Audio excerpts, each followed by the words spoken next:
Hello. Welcome back. Welcome.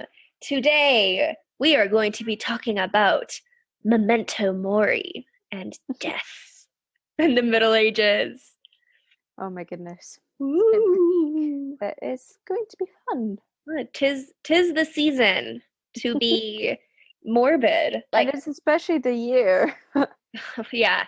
We'll keep this lighthearted, like a positive morbid and macabre, rather than like a just continue to bring you down. Yeah, in this 2020 trash fire of a year that we've been in. Woo! So, for those of you who don't know, I'm Megan. And I'm Ello. And this is Modern Medieval, the podcast. Last week, we kind of did, it ended up not being that short of an episode, but we did a little, air quotes, prequel to this week on images of death in the Middle Ages. And we talked about frogs in Brothers Grimm fairy tale and like the frog prince, frog princess, and then Disney's Princess and the Frog. And we did a little bit more of like a history lesson on New Orleans and cuisine and that, and kind of did more of a movie review than anything. But I've had lots of fun, to be honest. No, I had a lot of fun too, and it was actually a fun one both of the episodes were fun to edit last week. Mm-hmm.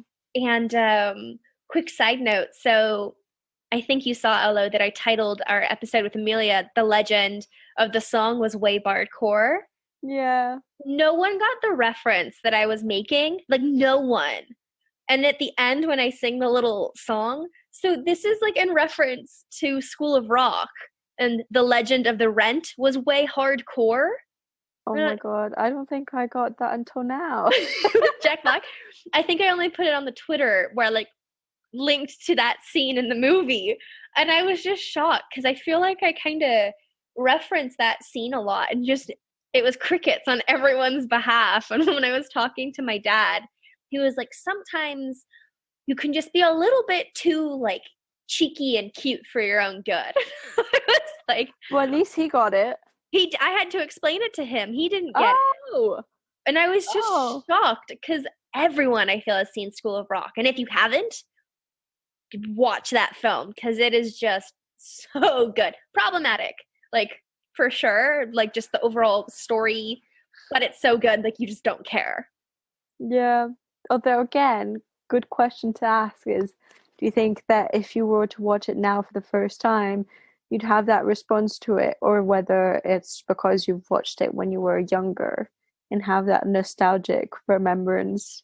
Well, when I was going to California back in January to pick up my cat, and bring him from California to the UK, School of Rock was one of the films on the plane, and I hadn't seen it in at least 5 or 6 years, so kind of had forgotten the film. So I was kind of watching it with new eyes.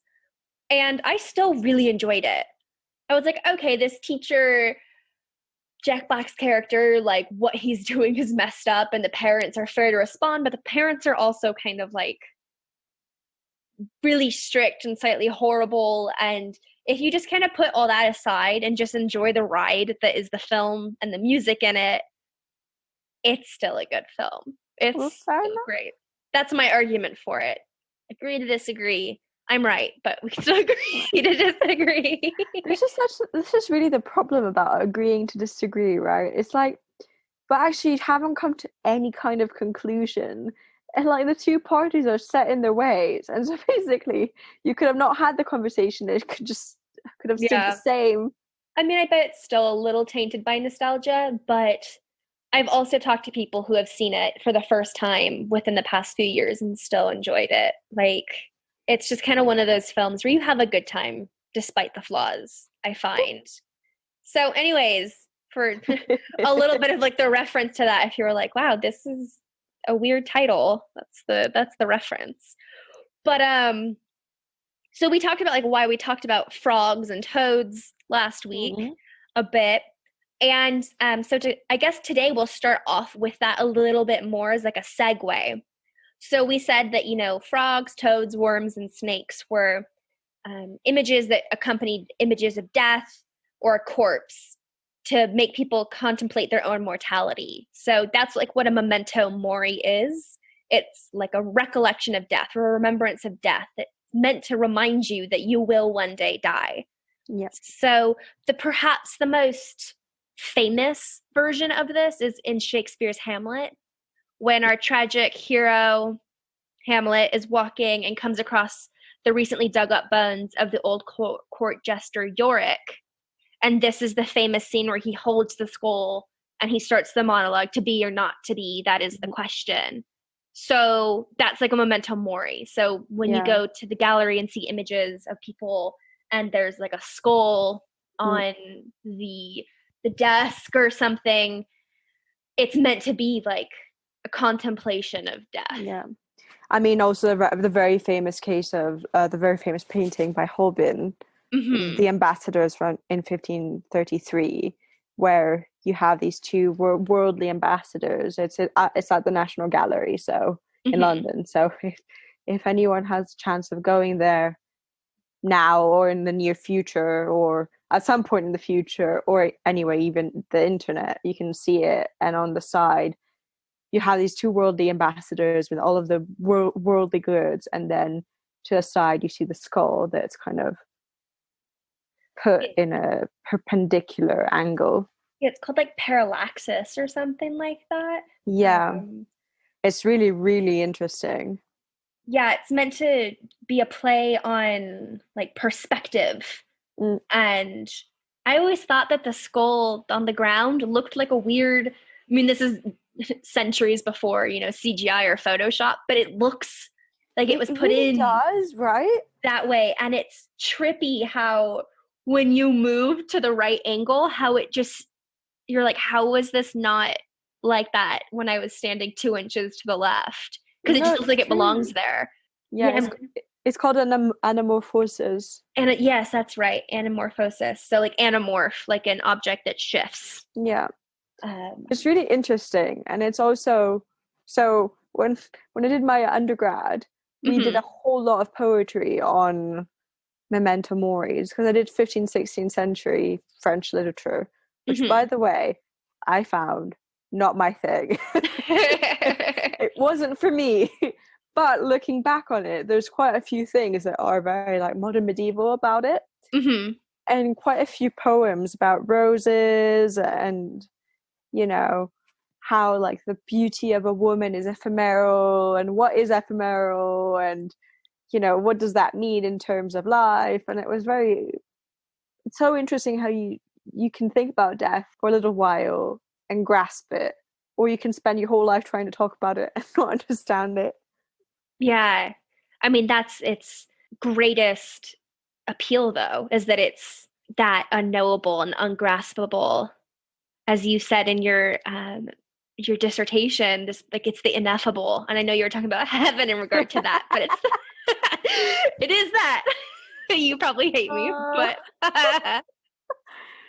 well, in all fairness, I do think that the ineffable is like the concept that you can probably say the most about and actually say nothing about. Yeah. Like my dissertation. So even though this is, an ungraspable and an ineffable idea, there are tropes, symbols, images that are returned to again and again. And a lot of these were established in the Middle Ages. There are, of course, those from the Byzantine, from the classical period, and earlier, the pre-contemporary era, prehistoric, etc. But today we're talking about the medieval ones. I feel like you could probably write 10 books on this. Yeah, I mean, there's probably hundreds, if not thousands, of books already written on all of this. That's true. But so yeah, toads and frogs, worms and snakes. And so initially why these were used, last episode I was saying because they're like on the ground and kind of dirty and squirmy, and there is a truth to that, but also because in the Middle Ages, people thought that these were creatures that feasted on dead bodies, on corpses. And they didn't have rats. Yeah, I guess maybe rats were just so common because they were like in houses, because they are vermin. Maybe they didn't think of them that way. Yeah. I'm not really sure. That's something to look into. But so these feasting creatures are, famous on lots of different images, one of which is on a woman at a cathedral in Worms, Germany, or Worms. I never know how to pronounce that properly. It's literally spelt worms, so irony. I don't know how to pronounce German words, so I can't help you. But she, from the front, looks very beautiful and luxurious. The folds in her gown, there's a crown sitting on her head, and there's like a tiny little knight that clings to the hem of her dress, which is kind of funny. He's kind of like, hello, love me, hello. He gazes at her adoringly and longingly, and she's not even like paying attention to him. But if you turn to look at her back, she's covered in frogs and worms. And according to Atlas Obscura, which is where I initially came across this woman, she's Miss World, or Frau Welt. And the back of her, she's covered in toads. And this is actually a biblical reference to Revelation 16:13. And the quote is, "And I saw 3 unclean spirits like frogs come out of the mouth of the dragon, and out of the mouth of the beast, and out of the mouth of the false prophet." And so that's why her body's being eaten alive by snakes and worms, because she's an allegory for vanity, a symbol for all that's evil and sinful in the world, hidden behind a seductive facade. And in Germany, she was a favorite character for morality plays and morality songs and fables and sermons around 1300. So this is also around when the cathedral was constructed. But I just found that really interesting. And further on this, so continuing with like frogs and toads, because today we just are like, some people don't like them because they're slimy or loud or whatnot. But especially toads in the Middle Ages were seen as cannibalistic and like eating humans. Really? Yeah. So there's 2 stories of like man-eating and poisonous toads that I came across. So the first one is narrated by Gerald of Wales in the 12th century. And so he tells lots of different tales to get people to volunteer for the Crusades. But one of his tales is of a man who is plagued by toads. No way. Yeah, so just the toads would flock to this fella and just nibble at his flesh. Just like take a bite, And this man is just terrified of being eaten alive by these toads. Oh. And so he is told by friends, like, well, why don't you just climb to the top of this tree? Toads can't get to the top of trees. Unfortunately for this fella, these toads are also arboreal, so they can like climb the tree. Oh my god. So they climb up to the tree, and now that he's trapped, they eagerly approach him on his branch and snack upon him, leaving only a skeleton clinging to the limb of the tree. So they eat him clean. So that's from Gerald of Wales's Journey Through Wales. And then, aside from this like carnivorous toad, do you think there's a bit of imagery of suicide in that? Possibly. I think we'd have to go to the actual source text to see, rather than just a summary, like in the way that the man, because he went up the tree because his friends said that the toads can't climb trees. So it's different than if he knew that he could. Yeah. Right. Yeah. Sorry. But possibly. I don't know. Yeah. Something it's to just look somehow into. it came to mind. Yeah. No, I mean, I guess for some reason, I mean, this is very bleak, but when I was in Japan, you know how there's one part of in forests that are known that like you shouldn't go there because there's tons of people who've committed suicide. Oh yeah, there was a film about that recently. Yeah, and the police doesn't even go in there, and so for some reason that kind of brought to mind that imagery to me. Very, very dark. Sorry, we promised to keep this light. Going back to venomous toads, not carnivorous. Lightening the tone just a little bit. So there were lots of texts about venomous toads. So one is in the Peterborough Chronicle, which is a version of the Anglo-Saxon Chronicle, continued later into the century. And so in this chronicle, the Peterborough Chronicle, it takes us inside the dungeons of malefactors who, because the king's weak, have been incarcerating innocents to take away their money. So, yay, that's a bit of the, like, you know, barbaric medieval, if you will.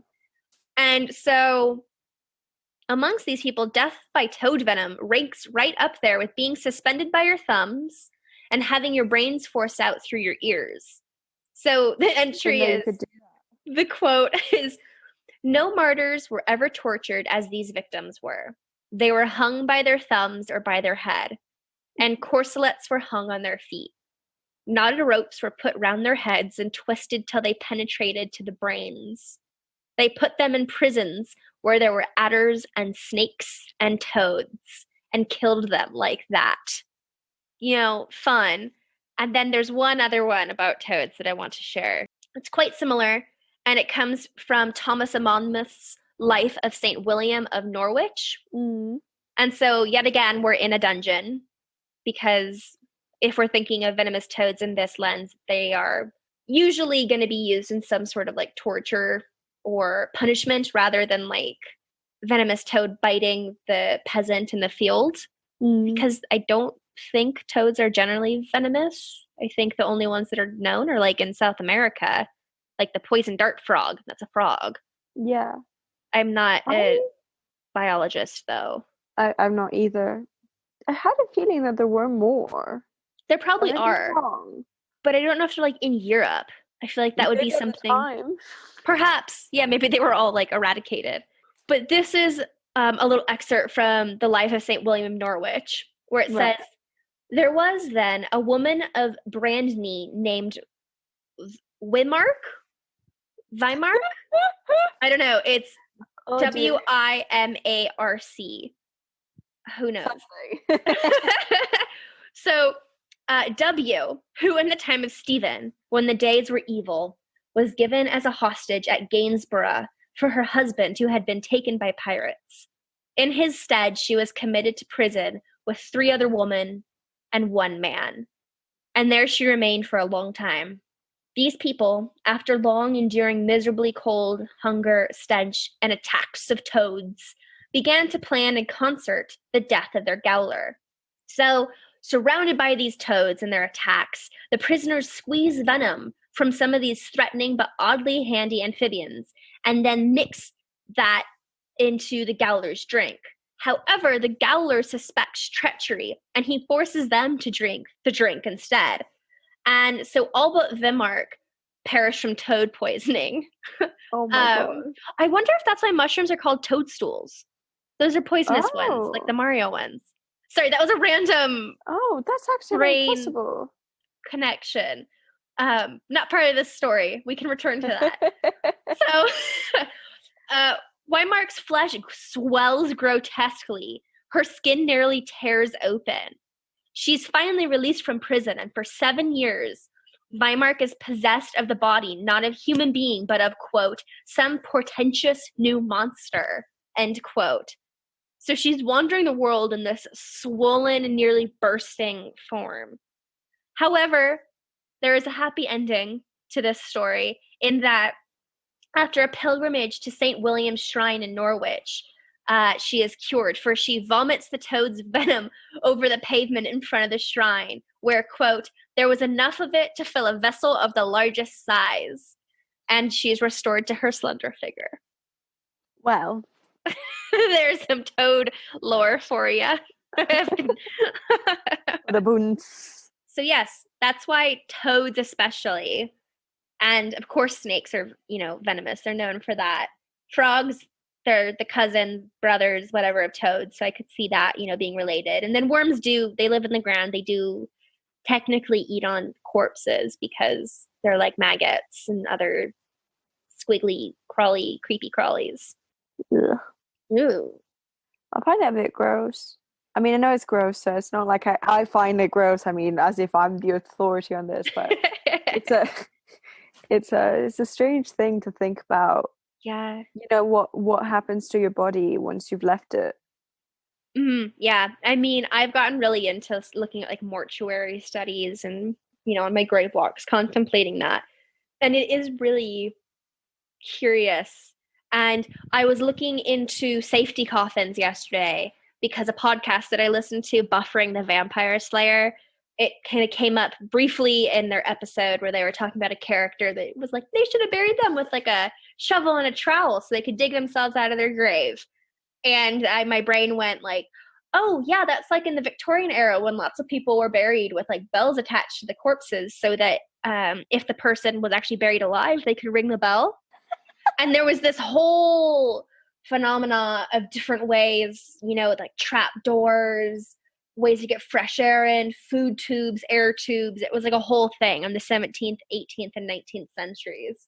However, the bell, attempt wasn't the best because the body, depending on when it's buried, tends to bloat and expand, and there's lots of gases released. So there would be false alarms with the bells ringing because the body bloating is pulling the strings taut and making the bell chime. So I'm not really sure how long that lasts. But security coffins are still being made today.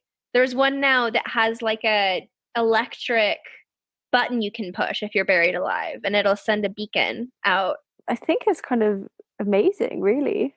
Yeah, I mean, a lot of people have the fear of being buried alive, which is tophophobia. Though today, usually you have to go to a mortician and they, do things to your body to like embalm it. So usually if you're not quite dead, it's caught.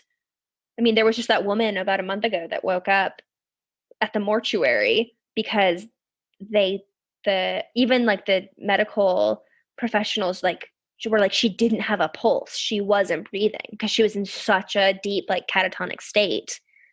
And then bless her soul, she woke up in the morgue. Oh my God, that's scary. But it doesn't really happen that much now. That would be really traumatizing. Oh yeah, 100%. I mean, it happens a lot in movies, people being buried alive, either intentionally or unintentionally. Yeah, but yeah, that's scary. This kind of links to I'm trying to keep us fairly, I'm sorry, I don't know if anyone else has this, but like sometimes when I think about death too much, I can envision things and then I'm like, oh my God. And it kind of like it puts me in a state of panic. I feel very, very real and like very like fleshy, which is very strange because obviously you inhabit your body every other day, in every other instant. But I feel much more like connected to it, so I find it I always just get a bit like unsettling or like surreal. Yeah. So I get like a bit. I can get very quiet. I'm sorry. No, it's okay. Sorry, I'm like the opposite when it comes to thinking about death, but I get what you're saying. It's like when you can hear your heartbeat when you lay on the pillow a certain way, that always freaks me out because I'm always waiting for it to just stop. And it like totally psychs me out. Well, so, but the thing is, if that were to happen, you wouldn't really realize. Well, you would have a few seconds, to go like, oh shit, and then die. It's such a shame that we don't know what people think what their last thought is. Yeah, I think it's better that way, to be quite fair. You can always just kind of project something happy and positive rather than like, oh, fuck, like, or whatever it is. So another kind of popular trend in the middle that we're talking about high to late Middle Ages is known as cadaver tombs or corpse tombs, also transit tombs.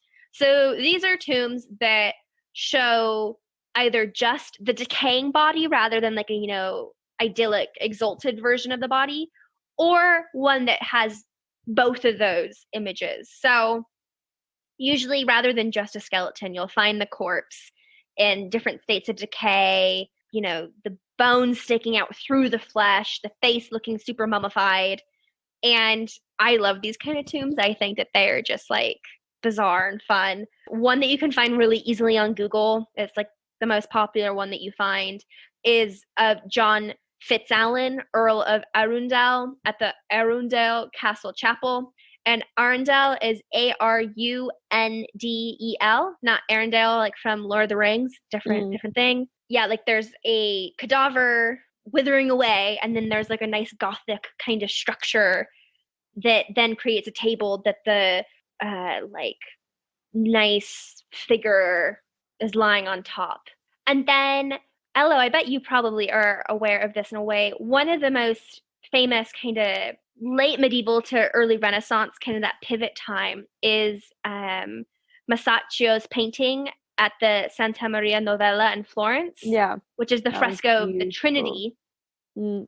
And this is considered, if I recall correctly from my like intro to art history years ago, one of, if not the first, like successful perspective paintings where like all the lines draw up into the top. Mm. And it's like the introduction of kind of, because in the Middle Ages, that medieval art is often known for being much more flat and kind of 2D. Yeah. Whereas, of course, when we think of the Renaissance, almost nothing is 2D at that time, or there's this kind of weird in between. And so this is one of those first paintings where you can actually see the perspective lines all going into the center of the image of God and Jesus on the cross. But the bottom of this fresco is a cadaver tomb. That's why I bring that up. Yeah. It's so interesting to think about how a lot of religious sites and like a lot of religious rituals, they're mostly based around death and the importance of death, as if like in a way kind of going back to like stoicism, right? The fact that we're so afraid of death means that we don't prepare for it in any way, right, and avoid it. Yeah, when we were talking about this in one of our first episodes, I think it was our rats and bats episode, where in the Middle Ages, I mean, it was omnipresent. So omnipresent. I mean, if you think about it, they not only had, the Black Death at, different times throughout history, but a bunch of other diseases that we now have cures or other kind of vaccines for. So these are diseases such as polio, smallpox, typhoid, tuberculosis, influenza, malaria, measles, and syphilis. And those are just some of the treatable ones, let alone... I mean, also there's probably some that they haven't rediscovered yet. Yeah, let alone, things like dysentery, which lasted until the early 20th century and still occasionally happens. Other viruses, parasites. So, yeah, death was kind of everywhere. So I think that they did have to kind of confront it more. Buckle up a bit. And so I think that's such one of the really kind of terrifying elements of the current moment that we're in is, every day you're seeing the different stats of different countries and what their statistics are in regard to deaths. Like today there were 4,000 new cases and 2,000 new deaths on top of yesterday or whatever it may be. However they calculate this, and obviously it's never the same way. They never were made in the same kind of analysis. Yeah, and I mean, also lots of margins for error and assumptions on numbers. But despite the horrors that we're in right now, and I think it'd be different, of course, if either of us were in the medical profession and at hospitals or something, but we still aren't necessarily encountering death the way that you would in the Middle Ages. I think that would still be much more like in your face, and part of that's because the communities were smaller and just the way that it was like handled and just the visibility of it was different. Yeah, it's true. It's for me, that's something that's really hard to kind of grasp and think about, is the way that we think about and accept death, and then just kind of historically perspectivizing, that's not a word, but like thinking about it and how just inconceivably different it must be. And also, I know that at least in my American upbringing, Aloe, I'm not so sure about yours, but like death's just not really around unless someone dies. It's not I didn't grow up in a religious household that practiced traditional death grievances, where you, like in the Jewish faith often, where you sit for, I think it's like 7 days with the dead body in the home, or other parts of the world where the dead body is something that you engage with. It's just kind of like, oh, the person died, send them to the crematorium or, the morgue. They'll either be cremated or go through the embalming process, and then you have, your funeral, and then it's over. And it's like still very distant, I find. Yeah, no, it's true. It's so strange when you do actually have a death Hmm. and you don't really know how to cope with it or deal with it or think about it. So Yeah. it's I, true. I think for myself personally, this moment has really made me think about that more, even just kind of offhand. And I think that's why I've been becoming more and more drawn to like mortuary sciences and like thanatology, or the Right. philosophy and theories of death, as well as, of course, my research for the medieval, but kind of thinking about all of that because I've personally been having to like consider and think about that. Like it's just, we have Yeah, nothing but exactly. time, and that's just like what I've Yeah. been thinking about. Fun stuff. Well, we have more kind of like lighthearted, I guess, like funny, but still like macabre and morbid. So we've got, other images of death in the Middle Ages are like protesting humans and demons coming to take the bodies. And these are just always such fun images to look at. Where like, someone's dying in bed and there's like a skeleton peeking its head through the door and it's kind of like, hey, I'm here. And the person's like, Don't oh, forget me. no. Or, someone's getting like horrifically murdered and Yeah. there's like demons like holding their hands out for their blood and they're like, yes, Oh, demons are come. so scary. I find that like the imagery of demons just scarier than the actual thing. I mean, some of them are really terrifying. Some of them are really funny, though. You have to admit, if you looked up like medieval demons, some of them are pretty Yeah. dorky looking. Like, but so those are some other images or kind of elements that you'll see of the Memento Mori in the Middle Ages. Oftentimes, these are because of ideas of salvation. Where does your soul go? Does it go to heaven with the angels or down below with Satan? And the demons are usually there because they're trying to have a final attempt at convincing the human to do something wrong or to come with them and drag them down to hell. But finally, I think the most fun one is the Danse Macabre, which the dancing skeletons. So the Danse Macabre we've talked about is the dance of death. Yeah. And these are usually like smiling skeletons and like holding the hands of other skeletons or humans. And it's like, oh, yay, We're done. death.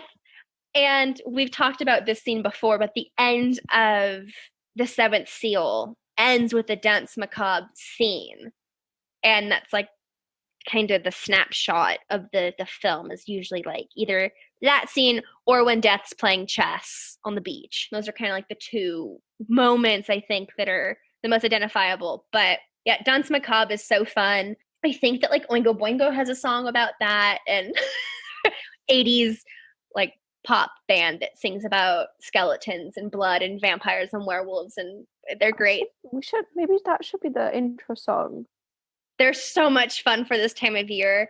This is a shout out to Paola for like when she helped me move, but I was just blasting Oingo Boingo because they sing the song Weird Science.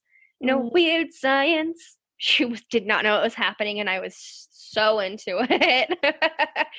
But a lot of the Danse Macabre images are like woodcuts. Yeah. The most famous collection of these woodcuts is Hans Holbein's woodcut series that actually came out in around 1538, the 1530s. But it's kind of one of those because of the imagery that's in it is associated more with the medieval than Renaissance time. So again, this is that kind of like blurring of what we consider, nice historic era boxes. It's not so neat, but these are always really fun because I feel like when you think of death in the Middle Ages, a lot of the Danse Macabre ones are those that people think of. Yeah. The Danse Macabre is like all across Europe, from Lithuania to Italy, England, France, Croatia, to say like Estonia, numerous others. Like that is an image that you will find everywhere. It's not just specifically French. It's not just that or just Italian. It's everywhere. That was like a very common. And it's an allegory for like the universality of death. So usually these are kings and queens dancing with these skeletons. So it's like no matter your station in life, the Danse Macabre unites us all. You're gonna die. It's true. It's an undeniable fact. Yes, exactly, indeed. So those were kind of the images I had. Were there any that you came across or thinking of? No, no, no, Nope. no, no, actually, no.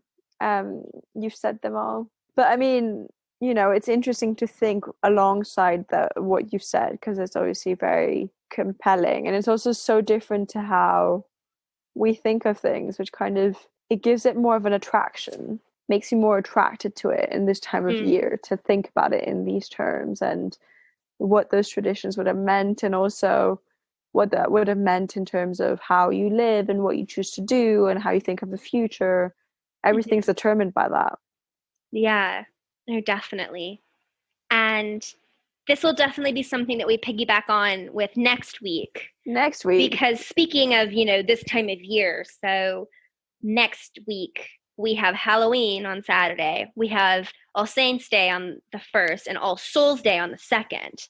We're really excited to tune into and like talk about those 3 different kind of holidays and celebrations. And with that, especially with something like Halloween, which, definitely and most obviously, I guess you could argue, has its connections to Samhain and the Celtic tradition, also has roots back to Egypt and everything. So that'll be quite, I think, fun to like explore, because, that's the spooky, morbid, spirits coming to cross the veil into the living. But then All Souls and All Saints is like a complete very pivot. big thing. Yeah. And it's a very big thing.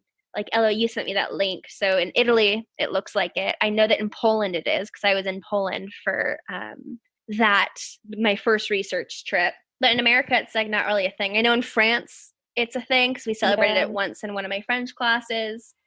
So yeah, I'm really excited to like learn more about that. Dust off those historic cobwebs and look at, what's going on. Yeah, next week's definitely going to be kind of, I think, like a cadaver grave, where we've got the spooky and the nice or something. I don't know. I'm looking forward to it. Yeah, same. And if between now and then you have any comments, questions, suggestions, links, traditions, images, yeah, please send them our way. And on that note, hello, you can find us. You can find us on Spotify, Apple Podcast, Audible, and Amazon by typing Modern Medieval the podcast. You can find us on social media, where you're most likely to contact us, on Instagram, podcast.modern.medieval. On Facebook, we've got a group and we've got a page by typing Modern Medieval the podcast. You can also, sorry, I forgot about this, you can listen to us on YouTube, where Megan has spent many fruitful hours putting us on to the web. As always, I'm very thankful to Megan, because she does all of the techie things. Then there's the Twitter. Right? Yes, there's the Twitter. And we've got an email. Oh, yes. So our Twitter is at medieval_modern. Find us there. And then, again, the good old-fashioned email.